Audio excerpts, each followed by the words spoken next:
നമസ്കാരം. ചിന്തിക്കുന്ന ഹൃദയങ്ങൾക്ക് എന്ന വിശേഷണത്തോടെ കൊച്ചിയിൽ നിന്ന് പുറത്തിറങ്ങുന്ന എഴുത്ത് എന്ന മാസികയിൽ സാംസ്കാരിക പ്രവർത്തകനായ സിവിക് ചന്ദ്രനുമായി രോഷ്നി സ്വപ്ന നടത്തിയ അഭിമുഖത്തിൻ്റെ പേര് ചരിത്രം ഇടയ്ക്ക് നിലച്ചു പോകുന്ന ഘടികാരമാണ് എന്നാണ്. പൊതുവെ സിനിക്കായ സിവിക് അതിൽ പറയുന്നു, പുരുഷന്മാർ പരാജയപ്പെട്ട് കഴിഞ്ഞ കേരളത്തിൽ ഇത് സ്ത്രീകളുടെ ഊഴമാണ്. നാഗരികർ പരാജയപ്പെട്ട് കഴിഞ്ഞ കേരളത്തിൽ ഇത് ഗ്രാമീണരുടെ ഊഴമാണ്.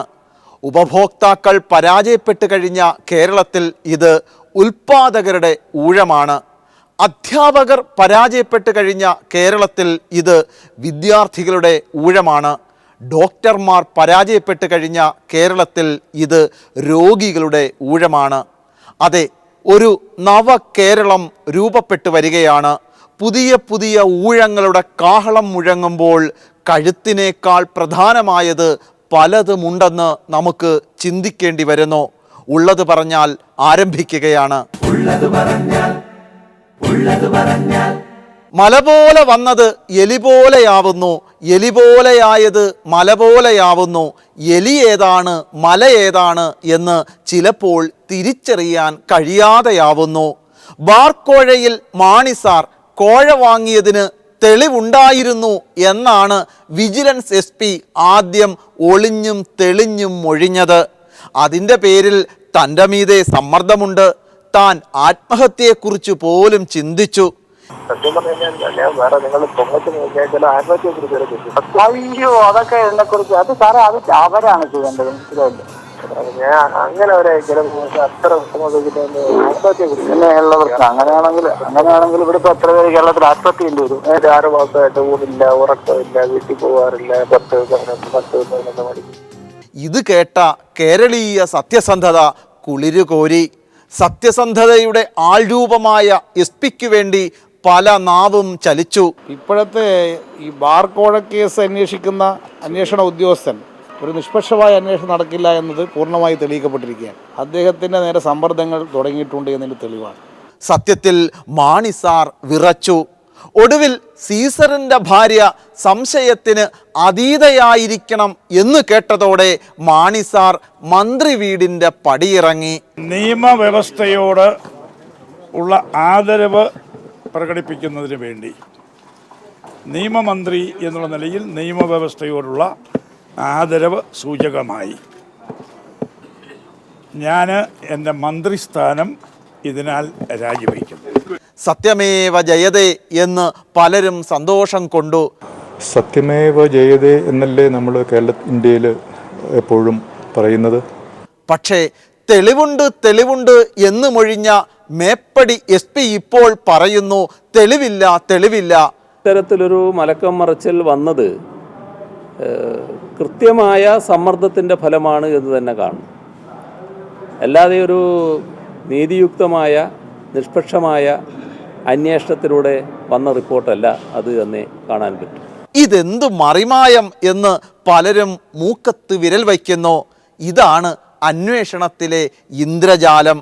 സത്യം ആത്യന്തികമായി വിജയിക്കും എന്നാണ് ഞാൻ വിശ്വസിച്ചിരുന്നത്. അതിനൊരു ഭംഗവും വന്നിട്ടില്ല. ബാക്കി കാര്യങ്ങളെല്ലാം കോടതി തീരുമാനിക്കട്ടെ. എന്തുകൊണ്ടാണ് മേപ്പടി SP ഇങ്ങനെ മലക്കം മറിഞ്ഞത്? അതാണ് അധികാരത്തിൻ്റെ ഇന്ദ്രജാലം. കാര്യം ലളിതമാണ്. തെളിവുണ്ടായിരുന്നെങ്കിൽ അതിൻ്റെ സത്യസ്ഥിതി വ്യക്തമാകുന്നതിന് മുമ്പ് എന്തിന് അത്തരമൊരു നിലപാടെടുത്തു? അതുകൊണ്ടാണ് ഇപ്പോൾ ഈ പുകിലെല്ലാം ഉണ്ടായത്. മല പോലെ വന്നത് എലി പോലെയായല്ലോ എന്ന് ചിന്തിക്കേണ്ടി വന്നത്. ഏതായാലും കടിച്ച പാമ്പ് തന്നെ വിഷമെടുത്ത പോലെയായി. മന്ത്രിമുഖ്യൻ അതിവേഗം ആനന്ദിച്ചു. അദ്ദേഹം രാജിവെക്കാനിടയായ സാഹചര്യം എന്താ? ആ സാഹചര്യം ഇല്ലാതെ ആയാൽ അദ്ദേഹം തിരിച്ചു വരും. കേൾക്കുമ്പോൾ എത്ര സുതാര്യം. സുധീരൻ പ്രസിഡന്റ് ഉത്തരവാദിത്വം മന്ത്രിമുഖ്യന് നൽകി. മാണിസാറിനെ തിരിച്ചെടുക്കുന്നതിൽ തനിക്കെതിർപ്പില്ല. അതായത് തിരിച്ചെടുക്കുന്നതിൻ്റെ ഉത്തരവാദിത്വം മന്ത്രിമുഖ്യനാണെങ്കിൽ മാണിസാറിനെ പുറത്താക്കിയതിൻ്റെ ഉത്തരവാദിത്വം അദ്ദേഹത്തിന് തന്നെ. ഇതാണ് ഒറ്റക്കെട്ട് എന്നതിൻ്റെ അർത്ഥം. ഒറ്റക്കെട്ടായി കേരളത്തിലെ കോൺഗ്രസ് മുന്നോട്ട് നീങ്ങും. അതെ അതെ, ഇപ്പോൾ ഒറ്റക്കെട്ട് തന്നെ. രാഷ്ട്രീയത്തെ മലവെള്ളം പോലെ കലക്കിയ പ്രശ്നമായിരുന്നു ലാവ്ലിൻ. വിശേഷിച്ച് തെരഞ്ഞെടുപ്പ് വേളകളിൽ ഇപ്പോഴും അത് സംഭവിച്ചിരിക്കുന്നു. നിയമസഭാ തെരഞ്ഞെടുപ്പിൻ്റെ നാന്ദിയായി CBI കോടതിയുടെ തീരുമാനം വന്നിട്ട് 2 കൊല്ലവും 2 മാസവും കഴിഞ്ഞു. ഈ 2 കൊല്ലം 2 മാസം ഉമ്മൻചാണ്ടി ഉറക്കത്തിലായിരുന്നു. സാധാരണഗതിയിൽ ഒരു റിവിഷൻ ഹർജി കൊടുക്കണമെങ്കിൽ 3 മാസത്തിനുള്ളിൽ റിവിഷൻ ഹർജി കൊടുക്കണ്ടേ? 2013 നവംബർ 5-ന് ആരോപണ വിധേയരായവരെ CBI കോടതി കുറ്റവിമുക്തരാക്കിയിരുന്നു. ഞാൻ അതിലൊരു കക്ഷിയാണല്ലോ, അപ്പോൾ ഞാനത് സംബന്ധിച്ച് അധികം പ്രതികരിക്കുന്നത്. അല്ല, മുഖ്യമന്ത്രി പറഞ്ഞതിനെ പറ്റിയാണ് എനിക്ക് ഏറ്റവും തമാശ തോന്നിയത്. മുഖ്യമന്ത്രി പറയുന്നു, ഞാൻ നിങ്ങളെപ്പോലെ തന്നെ പത്രത്തിൽ നിന്നാണത് കണ്ടെത്തിയത്. അപ്പോൾ അത് വളരെ വിചിത്രമായൊരു വാദമാണ്. അത് മുഖ്യമന്ത്രി ആരെയോ ലക്ഷ്യമിട്ട് എഴുത അമ്പാണെന്നാണ് തോന്നുന്നത്. അപ്പോൾ പിണറായി വിജയനെതിരെ നീങ്ങുമ്പം തന്നെ സ്വന്തം പാർട്ടിയിലുള്ള ആൾക്കെതിരെയും നീങ്ങാനുള്ള വൈഭവം ഉമ്മൻചാണ്ടി കാണിക്കുന്നുവെന്നാണ് ആ പ്രസ്താവനയിലൂടെ വ്യക്തമാകുന്നത്. അതിനെതിരെയുള്ള റിവിഷൻ ഹർജികളിൽ ഉടനെ വാദം കേട്ട് വിധി പറയണമത്രേ. ഈ ഹർജി ആര് കൊടുത്താലും കേൾക്കുന്ന ആർക്കും തോന്നുന്ന സംശയം ഇതാണ്: വിധി വന്ന് 2 വർഷമായിട്ടും ഇവരൊക്കെ ഉറങ്ങുകയായിരുന്നോ? സംഗതി ഉറക്കം നടിക്കലായിരുന്നു. ആവശ്യമുള്ളപ്പോൾ എടുത്തു പ്രയോഗിക്കാൻ. ഇപ്പോൾ തന്നെ നവകേരള യാത്രയുടെ 11-ാം മണിക്കൂറിലാണ് ഉപഹർജി നൽകിയതെന്നത് ഓർക്കുക.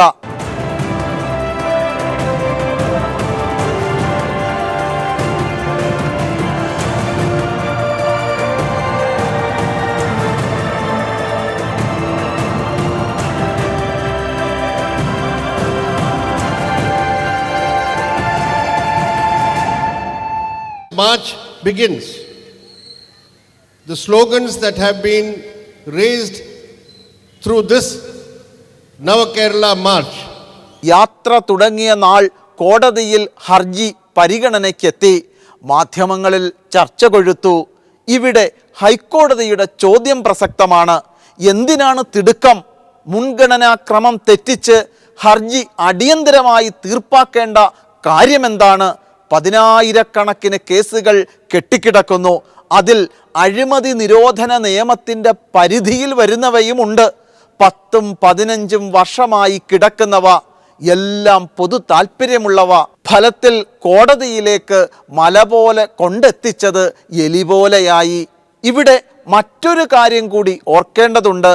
ലാവ്ലിൻ ഇടപാടിൽ സർക്കാരിനും വൈദ്യുതി ബോർഡിനും സാമ്പത്തിക നഷ്ടം ഉണ്ടായിട്ടില്ലെന്ന് കാട്ടി വൈദ്യുതി ബോർഡും ഊർജ വകുപ്പും തന്നെയാണ് ഹൈക്കോടതിയിൽ മുമ്പ് സത്യവാങ്മൂലം നൽകിയത്.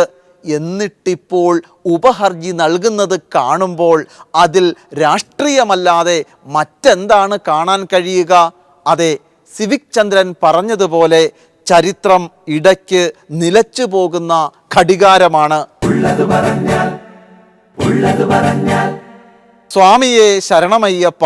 നെയ്യഭിഷേകം കർപ്പൂരദീപം അവിലും മലരും തേനഭിഷേകം കാണിപ്പൊന്നും കല്ലും മുള്ളും കുണ്ടും കുഴിയും സ്വാമിയേ. പരപ്പനങ്ങാടി ഉണ്ണികൃഷ്ണപ്പണിക്കരുടെ ദേവപ്രശ്നവും കന്നഡ നടി ജയമാലയുടെ വെളിപ്പെടുത്തലും കേരള ജനത മറന്നിട്ടുണ്ടാവില്ല. തന്ത്രിമാരും പിന്നെ മേശാന്തിമാരും അവർ കുറ്റക്കാരല്ല, അവർക്ക് എന്തും ചെയ്യാം എന്ന് ധരിക്കുന്ന ധാർഷ്ട്യമുള്ള ഒരു വിഭാഗമുണ്ട് കേരളീയ ക്ഷേത്ര സമുദായത്തിൽ. അതിനെ ആ വിധത്തിൽ തന്നെ ഞാൻ പറഞ്ഞ് പിന്നെ മാറ്റാറുണ്ട്. അതിന്റെ പിന്നിൽ ഒരു വലിയ വിഭാഗം ബ്രാഹ്മണർ നമുക്കെതിരാണ്. പണിക്കരുടെ പ്രശ്നത്തിൽ തെളിഞ്ഞത് ഒരു സ്ത്രീ ശബരിമല ശ്രീകോവിലിനുള്ളിലെ പ്രധാന വിഗ്രഹത്തിൽ സ്പർശിച്ചിട്ടുണ്ടെന്നായിരുന്നു. പിന്നാലെ വന്നു ജയമാലയുടെ മൊഴി.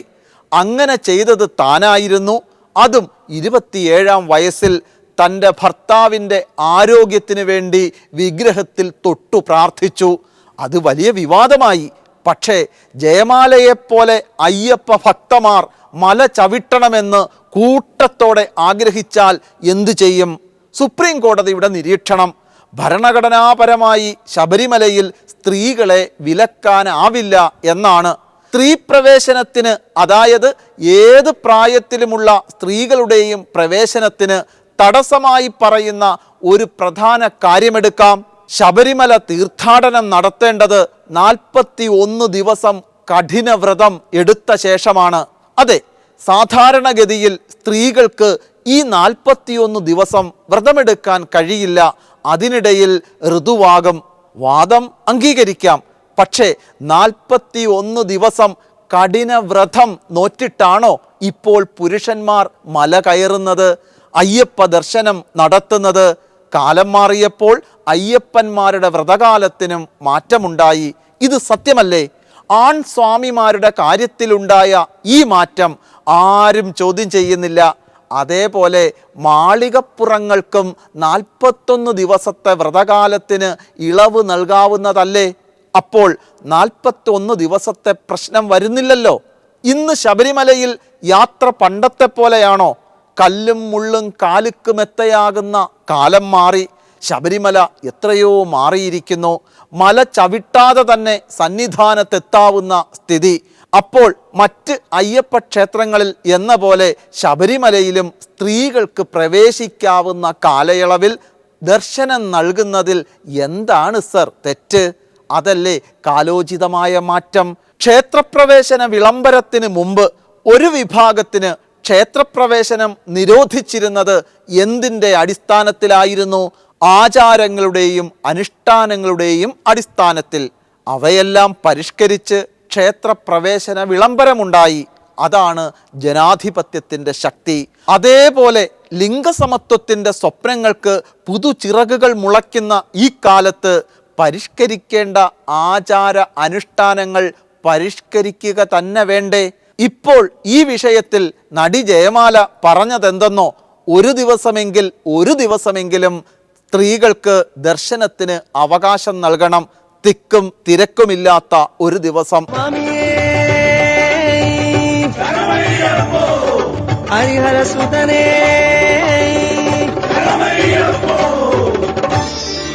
അങ്ങനെ ലിംഗസമത്വം ഉറപ്പാക്കണം. അയ്യപ്പന് ആൺ പെൺ വ്യത്യാസമില്ല. ജയമാലയ്ക്ക് ഇങ്ങനെ പറയാൻ കഴിയുന്നു. അപ്പോൾ നമ്മൾ മലയാളികൾ ജയമാലയുടെ ബുദ്ധിയെങ്കിലും ഇക്കാര്യത്തിൽ മിനിമം കാണിക്കണ്ടേ? ജയമാലയുടെ ബുദ്ധി നമ്മൾ കാണിച്ചില്ലെങ്കിലും സരിതയുടെ ബുദ്ധി കണ്ട് നമ്മൾ അമ്പരക്കുക തന്നെ വേണം. എത്ര കാലമായി തുടങ്ങിയിട്ട് സരിതയുടെ അമ്മാനമാടൽ. ഇപ്പോൾ സോളാർ കമ്മീഷൻ തന്നെ വീർപ്പുമുട്ടിയിരിക്കുന്നു. സാക്ഷാൽ മുഖ്യമന്ത്രി തന്നെ കമ്മീഷന് മുന്നിൽ ഹാജരാകാൻ തയ്യാറായി നിൽക്കുന്നു. എന്നിട്ടും സരിതയ്ക്ക് കൂസലില്ല. ചെറിയതായിട്ട് അവിടെ ഒരു തലവേദന കൂടിയിട്ട് എനിക്ക് പെട്ടെന്ന് ഞാൻ പുറത്തു വന്നാണ്. നാളെയാണ് ഇനി ബാക്കിയുള്ളത്. കമ്മീഷന് മുന്നിൽ സരിത തുടർച്ചയായാണ് ഹാജരാകാതിരുന്നത്. ഒടുവിൽ കമ്മീഷന് പറയേണ്ടി വന്നു, സത്യം പുറത്തു വരുന്നത് ആരോ ഭയക്കുന്നു. അങ്ങനെ ഭയക്കുന്നവരാണത്രേ സരിതയെ ഹാജരാകാൻ വിലക്കുന്നത്. ഒന്നുകൂടി കമ്മീഷൻ പറഞ്ഞു, കമ്മീഷനെ പിൻവലിക്കാൻ സർക്കാരിന് അധികാരമുണ്ട്. പ്രവർത്തിക്കാൻ സമ്മതിക്കാതിരിക്കുന്നതിനേക്കാൾ നല്ലത് വലിച്ചു താഴെയിടുന്നതാണ്. സാഹചര്യത്തിൽ ശിവരാജൻ കമ്മീഷനെ ഒരു പത്മവ്യൂഹത്തിൽ നിർത്തിയിരിക്കുകയാണ് ഉമ്മൻചാണ്ടി. അവർക്കൊന്നും ചെയ്യാൻ പറ്റാത്ത സ്ഥിതിയിലേക്ക് എത്തിച്ചിരിക്കുകയാണ്. ഞങ്ങളെ ഒന്ന് പിരിച്ചുവിട്ട് തരണം എന്ന് കമ്മീഷൻ പറയുന്നൊരവസ്ഥ കേരളത്തിൽ ഒരു കമ്മീഷനും ഉണ്ടായിട്ടില്ല. ഫലത്തിൽ വിമർശനത്തിൻ്റെ മുന സർക്കാരിനെതിര്. പിന്നെ സരിതയുടെ കത്ത് പരസ്യമായ രഹസ്യമാണ്. കത്ത് ഹാജരാക്കണം. പക്ഷേ സരിതയുണ്ടോ കുലുങ്ങുന്നു? ഈ കുലുക്കമില്ലായ്മ എന്തുകൊണ്ടാണെന്നാണ് പൊതുജനത്തിൻ്റെ സംശയം.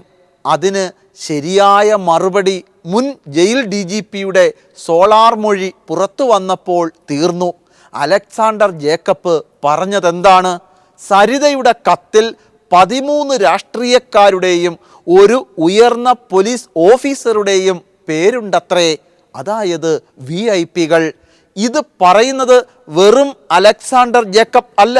സരിത അകത്ത് കിടന്നപ്പോൾ ജയിൽ DGP ആയിരുന്ന അലക്സാണ്ടർ ജേക്കബാണ് ഉദ്യോഗസ്ഥ ധാർമ്മികതയ്ക്ക് പേരുകേട്ടയാൾ. ഇപ്പോൾ മനസ്സിലായില്ലേ എന്തുകൊണ്ടാണ് സരിത സോളാർ കമ്മീഷന് മുന്നിൽ ഹാജരാകാത്തതെന്ന്? സരിതയ്ക്ക് ഏത് മലയും എലി. ഗുലാം അലി കേരളത്തിൽ വന്നു, പാടി.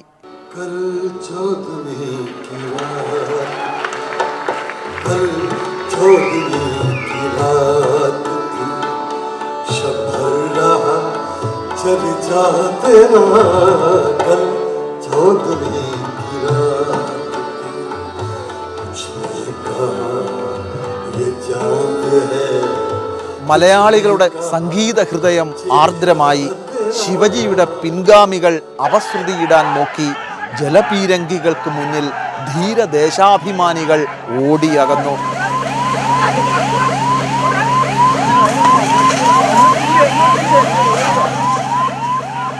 അതിഥി ദേവോ ഭവ എന്നാണ് ഭാരത പൂർവരക്തം അഭിമാനം കൊള്ളുന്നത്. ഇവിടെ ക്ഷണം കിട്ടി വന്ന അലിയെ ആട്ടിയോടിക്കാൻ നാവുയർത്തി ചിലർ.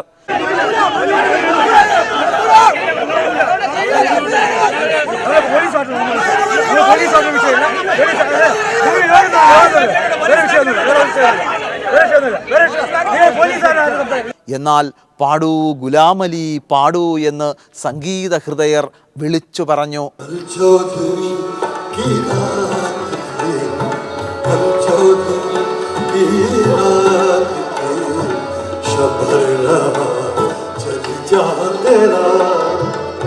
ONV കുറുപ്പ് എഴുതിയതുപോലെ പാടൂ ഗുലാം അലി, താങ്കൾ പാടുന്ന സംഗീതികൾക്കെല്ലാം ഒരേ പൊരുൾ, മനുഷ്യൻ്റെ പൊരുൾ ഒന്നാണ് സംഗീതത്തിൻ്റെയും.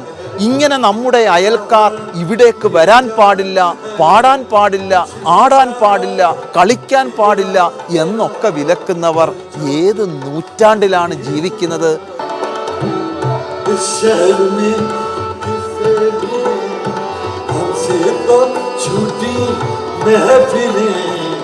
ബാലചന്ദ്രൻ ചുള്ളിക്കാടിൻ്റെ വാക്കുകൾ ഒരിക്കൽ കൂടി പറയട്ടെ.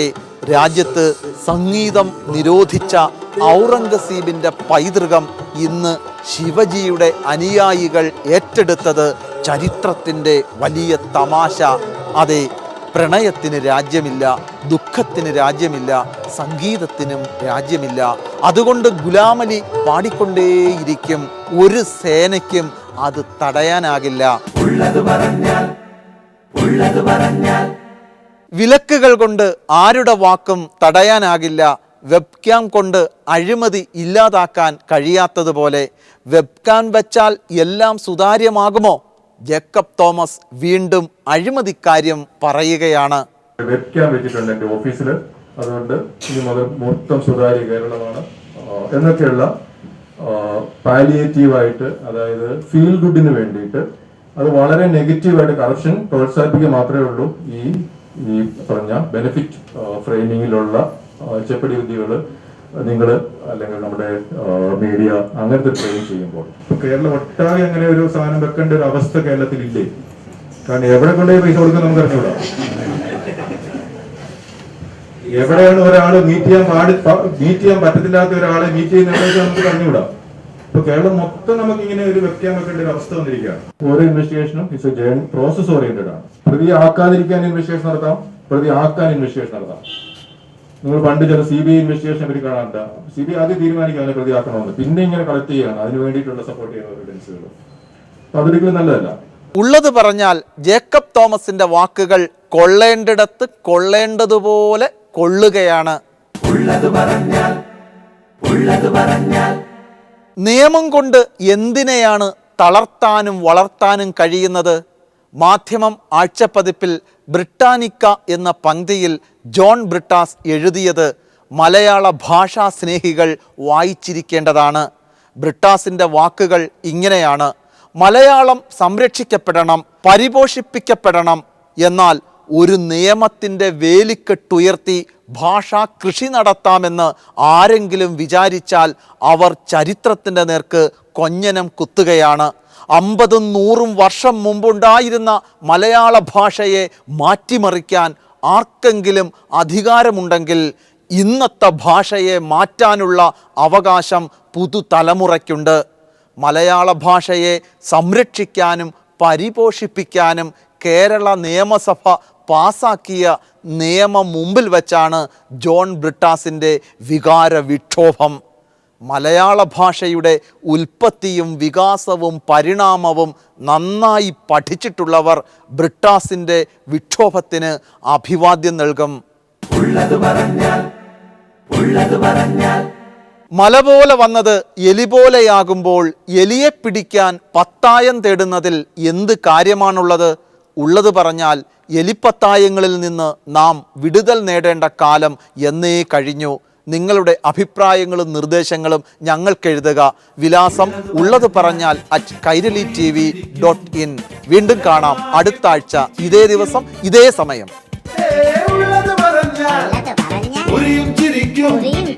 ഉലകമാകെ പൊട്ടിച്ചിരിക്കും. ഉള്ളത് പറഞ്ഞാൽ ഉള്ളത് പറഞ്ഞാൽ ഉള്ളത് പറഞ്ഞാൽ ഉറിയും ചിരിക്കും. ഉലകമാകെ പൊട്ടിച്ചിരിക്കും. ഉള്ളത് പറഞ്ഞാൽ